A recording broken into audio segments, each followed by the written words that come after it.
কারণে আমি আল্লাহ মিশরের মধ্যে বৃষ্টি দেব না।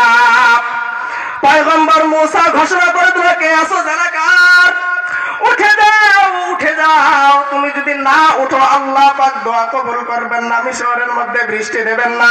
তোমার একার কারণে এতগুলো লোকের কষ্ট হবে, সেটাও হতে পারে না। তুমি যদি উঠে না যাও তোমাকে চিহ্নিত করে দেওয়া হবে। জানাকারের মনের মধ্যে খবর হয়ে গেছে, হায় হায়, এতবার সম্মানী ব্যক্তি হিসেবে ফুলের মালা গলায় পরলাম, কেউ তো জানে না আমি গুনাহ করে ফেলেছি। এখন যদি আমাকে চিহ্নিত করে দেওয়া হয় তাহলে তো আমাকে জুতার মালা গলায় পরিয়ে দিবে। যারা কারণ অন্তরের মধ্যে খবর হয়ে গেছে, চিন্তা করে যদি আমি এখান থেকে চলে যাই, অসম্মান হয়ে আর অন্য একটা ভিন্ন দেশে চলে গেলাম, যেখানে আমাকে কেউ চিনে না, আমাকে কেউ জানে না। আল্লাহ পাক যদি বলে হে জানাকার, তুই এখানেও থাকতে পারবি না, জানাকারকে আমার আল্লাহ পছন্দ করে না, জমিন চাই গিলে ফেলতেন, জমিন চাই তো গিলে ফেলতেন, জানাকারকে গুনাহগারকে কেউ পছন্দ করে না।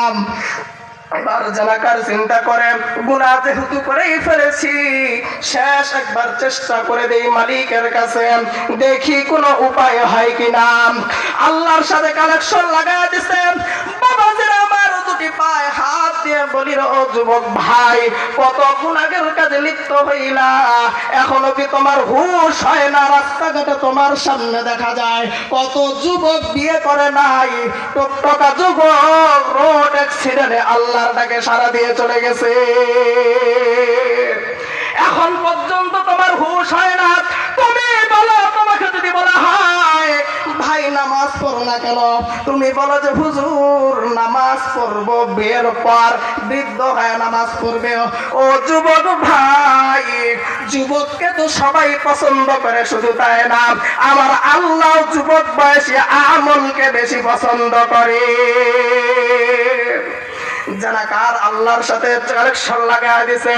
আল্লাহকে ডাক দেয়া বলে, আল্লাহ গুনাহ করে ফেলেছি, আল্লাহ মাফ করে দাও।